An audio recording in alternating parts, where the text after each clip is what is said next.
Kumusta ka? Pansan ko, parang malungkot ka kanina. Wala po. Ang dami lang iniisip. Kayo po, ba't malungkot kayo dun? Ba't mag-isa lang kayo kanina? Tinatanong pa ba yun? Yun na nga bukas, alis na namin. Punta na kaming Manila, tapos diretso na rin yung Hong Kong.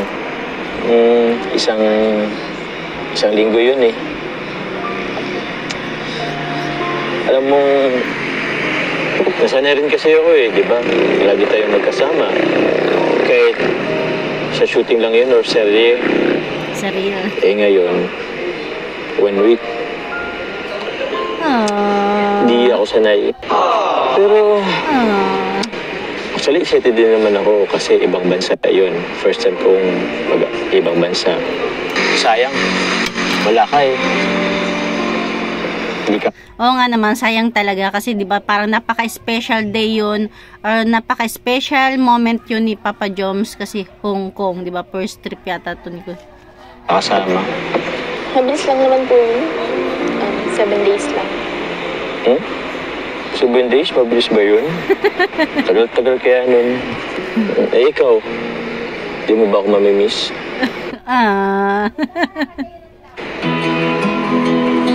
Wow, parang walang narinig Ang lalim ang lalim nung, yung hindi pagsagot ni Carla, ang lalim Di mo ba ako mamimiss? Miss? Hindi balikan. Miss mo ako na. Ay, grabe.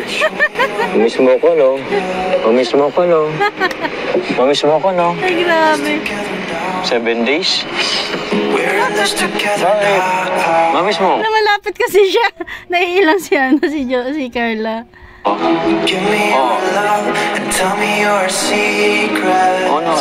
miss mo ko? Miss mo naman ako yan. Alam ko naman miss mo ako Miss mo ko, diba? Mamiss mo ako? Ang kulit na. Grabe naman. Pwede mo naman kasing aminin. Tayo talang naman dito. Sige na. Kahit ibulong mo lang. Miss mo ka, no? Miss mo ako.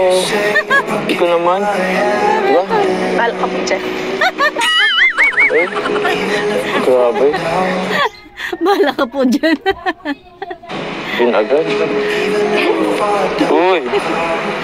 Sorry na. Joke lang naman yun. Sorry na. Joke lang naman yun. Ang kulit no? Talagang gusto niya marinig yung sagot ni Carla. Pero, ba't ka lumalayo? Joke lang naman. Kanina pa siya, lapit ng lapit. Sorry joke lang yun.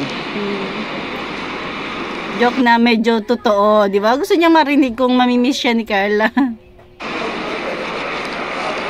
Pero pansin nyo ba, malungkot talaga si Carla. Kaya ito, pakinggan natin at panoorin pa kasi baka talagang, talagang bakas sa mukha ni Carla yung lungkot. Nung una nga, akala ko dahil, syempre, malulungkot siya dahil aalis sila Jomar, sila Kalinga Prab. Okay lang naman po yun. Sanay naman na po ako sa mga jokes. Ay, grabe. Pero totoo naman po yung sinabi mo. Mamimiss ko kayo. Kayong lahat. Siyempre, mamimiss ko rin sila Ate Joy, yung mga K-boys. Siyempre, yung banding namin. Yes. Siyempre, 7 days din po yung wala si Ate Joy. Pero hindi lang naman po yung dahilan ngayon kung ba't ako malungkot. So, ano palang ba't ka malungkot? Kasi nasa ospital po si tatay. Kailan pa? Kahapon po. Kahapon. Ba't siya na hospital? Inatake po ng high blood. Pero kumusta na siya ngayon? Ano bang balita? Hindi pa po okay. Hindi pa okay. Di ba siya din yung hospital na nakaraan? Opo. Halos pabalik-balik na lang nga po sa ospital. Pabalik-balik na lang. Pero alam nyo ba, sa buti na lang din talaga, nandyan na yung kalingap sa buhay nila Carla. Grabe. Sana maging okay na yung lolo mo. Pag-pray natin yan.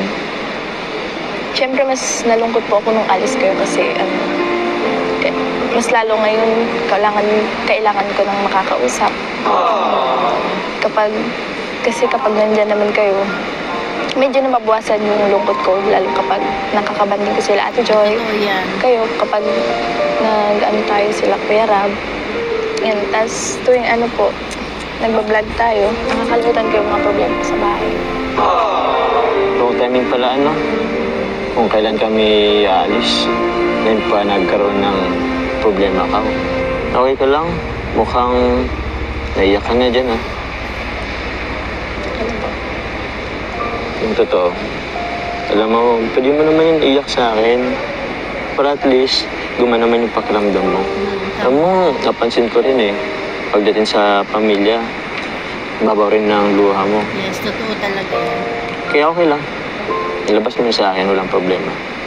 Kaya pa man, think positive pa rin tayo. Magiging okay lang din ang lahat. Lalabas yun si lolo mo nang okay.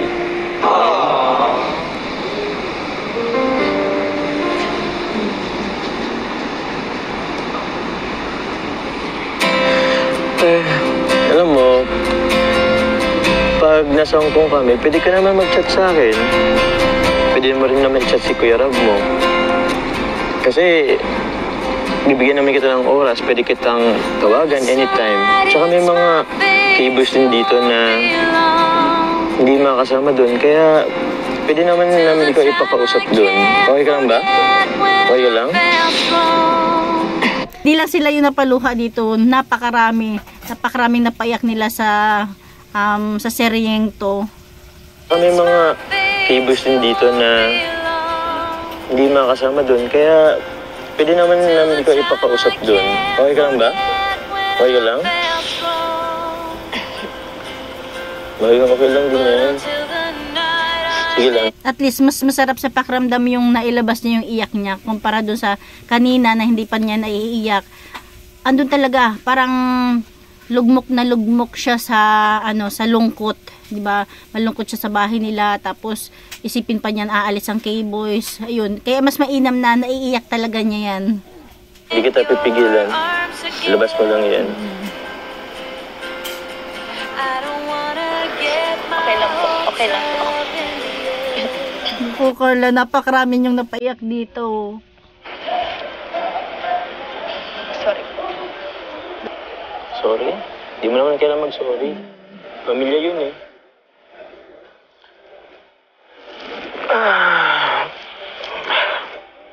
Ano, Carla? Gusto mo, lakad-lakad mo tayo? Carla? Para naman, di mo muna masyadong isipin yung problema mo.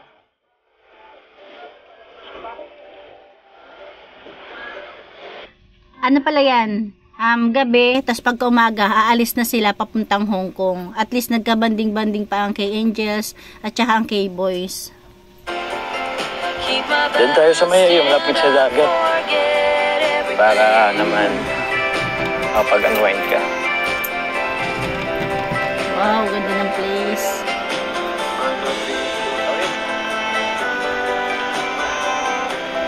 Ay, hindi pala. Puti pala.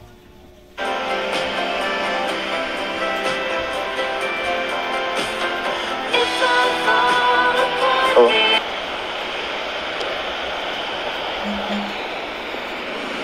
Basta, nilalamig ka ba? Nilalamig ka ba? Medyo po. Medyo? Sige. Hala. Ang sweet. Ang sweet naman ng Papa Jomar natin. Ba ito, Carla? Mas malamig ka yan. Sutin mo muna to. Malamig talaga Ano ba? dyan. Tabing dagat eh. Suot ko na to. Buti nga hindi masyadong mahangin. Sakto yan, medyo makapal-kapal to eh. Akin na yung bag mo muna. Yeah. Wow. Tulungan na kita. Wala lang. Nilalamig ka pa ba? Siyempre hindi na. Thank you po. Sige lang. Importante, hindi ka malamigan. Tara, sadaan muna tayo. Ako naman na magdala nito ah. Sige po. Alam mo, Carla, hindi ka lang kung nabanggit ko na sa'yo, pero Magkamukha na sila, no? Parehas na yung shape ng mukha nila. Tapos kala mo nga magkapatid eh. naramdaman ko yung naramdaman mo ngayon. Alam mo ba, hospital dun si Papa. Tagal na. Nabanggit niyo na nga po yun sa akin dati. Kaya po pala si mama niyo na lang yung kasama. Pero yun, siguro kwento ko lang konti. Alam mo, na-hospital din si Papa. 1 week din kami noon. Na-COVID si Papa eh. Alam mo ba? Walang, dahil na-COVID si Papa, walang labas sa hospital. Kasi nakulang talaga din. Kaya alam ko sa pakiramdam yung nag-aalala. Miss mo na po ba si Papa mo? Si Papa? Alam mo, hanggang ngayon nga eh, nangimiss ko si Papa. Ilang 20... Asa na yun eh? 2021. Ilang taon na rin nakalipas. Hanggang ngayon, miss ko si Papa. Pero, yun.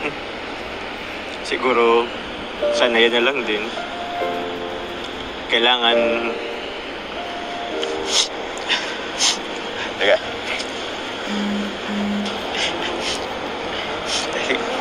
Meron nga ng konti. Ito. Pag ganyan talaga pag-usapang tatay. Pag-usapang pamilya, pag-usapang tatay. Diyan ako nakalungkot. Tapos bigla rin si Jomar. Yung umiiyak tayo, tapos bigla tayong pinakilig. Pero yun. Bigla na tayo big si Jomar Pero, ano tayo? Back to moment tayo ni Jomar. Alam ba, nung nawala si Papa, ang inisip ko rin si Mama. Kasi alam mo ba, magkadikit sila eh. Magkasangga sila. Alam ko yung pakiramdam na mawalan. Pero hindi ko sinasabi na si Lolo mo mawala. Pero since natanong mo lang naman about kay Papa, kaya yun, nabanggit ko. Okay naman pa minsan-minsan, pero may mga gabing bigla na ako malulungkot. Di ko na napapansin na luha na pala yung mata ko. 2021 pa yun, pero parang ang sariwa pa nung nangyari. Ako sinakasama ni Papa sa ospital. COVID. Hanggang sa... Nakita ko kasi yung lahat ng paghirap ni Papa. Alam mo ba, ilang beses siyang tinubuhan. 3 beses siyang tinubuhan. Kaya ang hirap makita yung ganong sitwasyon ni Papa. Pero yun, hanggang yun, ako rin yung nakasaksi nung namatay siya. Ako nang nakakita. Kaya hindi ko maalis sa isipan ko yung manangyari. Kasi ako mismo nakasaksi noon. Alam mo ba, yung pagpanaw ni Papa, sakto, first wedding anniversary ng kapatid ko. Kaya, yun, hindi ko makalimutan yung araw na yun. Pero, ayan mo na. Nasasanay din kami. Paunti-unti okay naman si Mama. Masaya nga si Mama at tawag niya nasa Kalingap ako. Dahil sa Kalingap, kaya nakamove on si Mama dun sa kay Papa. Dati, para sila ni Papa magkano nun eh. Nanonood sa Kalingap. Ngayon, mag-isa na lang siya. Pero, basta masaya siya. At naging parte na ako ng Kalingap. Pero, okay na yun. Ayoko na masyadong isipin yun. Grabe itong seryeng to nila Kalingap Rab, tsaka ni Carla at ni Jomar. Napakarami nilang napaiyak dito. Kahit nga nung unang pinanood ko to, Sa si Lolo mo, alam ko, makakalabas ang Lolo mo. Tara, wag natin pag-usapan yun. Tara. Alam mo, kaya mo yan. Nakita niyo ba yun? Hala, parang may nahagip lang Wag natin pag-usapan yun. Tara. Alam mo, kaya mo yan. Parang nakalimot sila. Pero in fairness, medyo gumaan-gaan yung pakiramdam nila dyan, di ba? At mas, parang mas naging open sila sa isa't isa.